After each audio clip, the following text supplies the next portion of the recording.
What is up, guys? It's Brian with Neverset.com, and I'm here answering some of your questions for part 2 of the Q&A series. I really appreciate all you guys asking questions, and hopefully I give you some answers, and I know what I'm talking about. But I think that's highly debatable.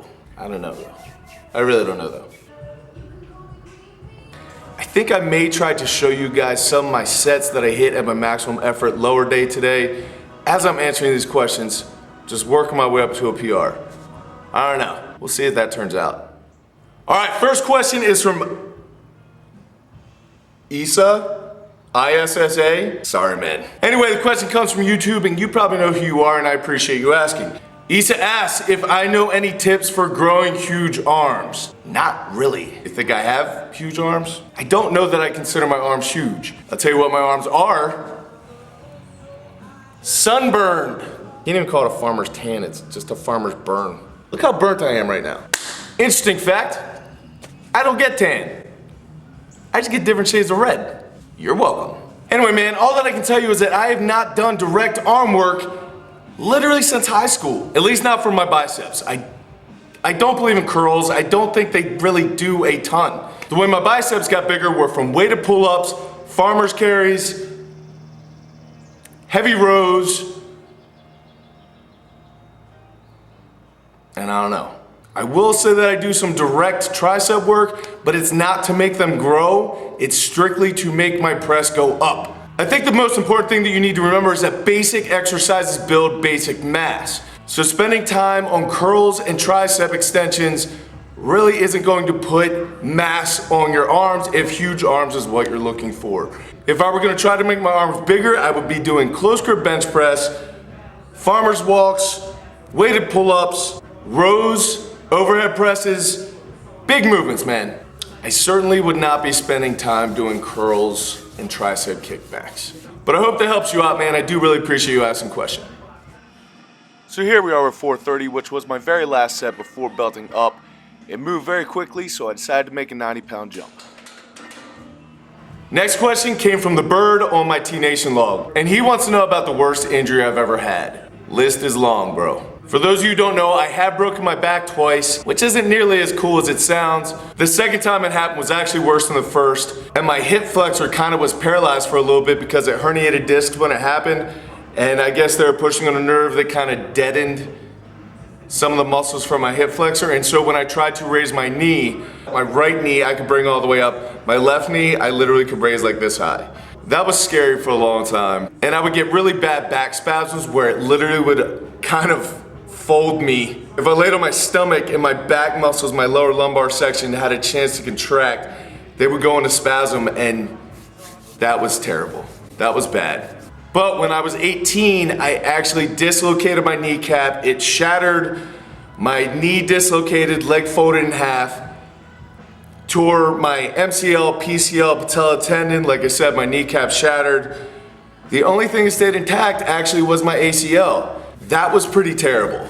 I've actually had 3 surgeries on that leg, and I was in a cast from my groin all the way down to my ankle for about 9 months. And then all the therapy after that, which was extensive, it knocked me way back. So I'd have to say it was either that knee injury or the second time I broke my back. As far as pain goes, honestly, neither one was super, super terrible. When they popped my kneecap back in, that was horrendous. Thanks for making me think of such positive things, man. I appreciate it. You mentioned in your question you were going through some lower back problems. I'm telling you, stretching and a lacrosse ball will do so much for your lower back. Mainly the lacrosse ball. And use the lacrosse ball to work on your hips, because a lot of times your lower back pain is actually stemming from your hips being tight and stuff being kind of cinched up inside there. Every single night before I go to bed, I actually lay on a lacrosse ball and hit the pocket in the front of my hip and the pocket in the back of my hip. And that seems to do a lot to keep my lower back in check, especially with all the problems that I've had. So anyway, man, I hope your back feels better. Thank you for asking the question, but I guess in perspective, those injuries really don't seem too bad. I'll try to do better next time. Adding another plate took me up to 520 pounds, and it moved pretty well. I got a little forward, but I was happy with it, so I went for another 90-pound jump. Just Rob from T-Nation asks, what advice would I give my 10-year-old self? It's a really interesting question.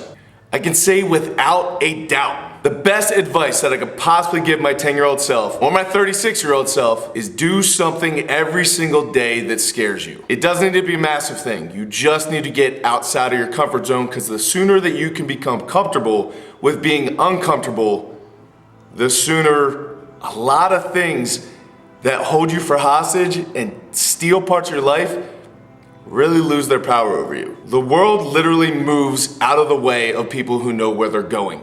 And you can't know where you're going if you're always controlled by fear. So the best way to gain control over something is to get super familiar with it. The more time that you spend out of your comfort zone, doing things that you're afraid of, or even pushing into areas that cause extreme discomfort, the better off you're gonna be. The more time you spend there, the less things that you're afraid of, the less things that can hold you for hostage, and that's the only way to live your life. Get comfortable being uncomfortable and do something every single day that scares you. 10-year-old self. That really is something that I wish someone would have told me a long, long time ago. So for all you 10-year-olds out there, if you're 10, you probably shouldn't be watching this. Go outside. Everyone else who is watching this, take that advice. I wish I would have so long ago. 6 plates each side takes me up to 610. The depth was a little shallow, but it felt good, so I decided to jump to 650 for a PR for the next set. All right, last question for the day, because I can't stop sweating. And that question is, if I could only do 5 exercises for the rest of my life, what would they be? Front squats, Atlas stones, some sort of weighted carry, whether it be yoke walks, farmer carry, sandbag, a weighted carry. That's 3. 4, sprinting, whether it be up hills or away from things with teeth. Sprinting is always a good thing to be able to do. And it takes body fat off you a lot faster than steady state, I think. So what did I say? I said front squats, loaded carries, Atlas stones, sprinting.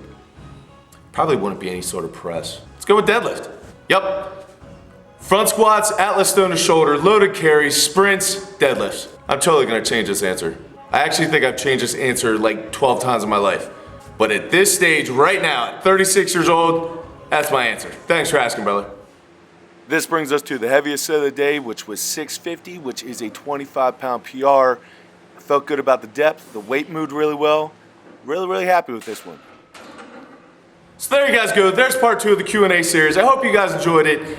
I enjoyed making it, and it's pretty easy content for me to come up with. If you guys have other questions you'd like to see answered, leave them in the section down below, or put them on Facebook, Twitter, my T-Nation log. All those links are down in the description below. I really want to thank every single one of you who took the time to ask questions. You guys are awesome. Keep working hard, and I will catch up with you later in the week.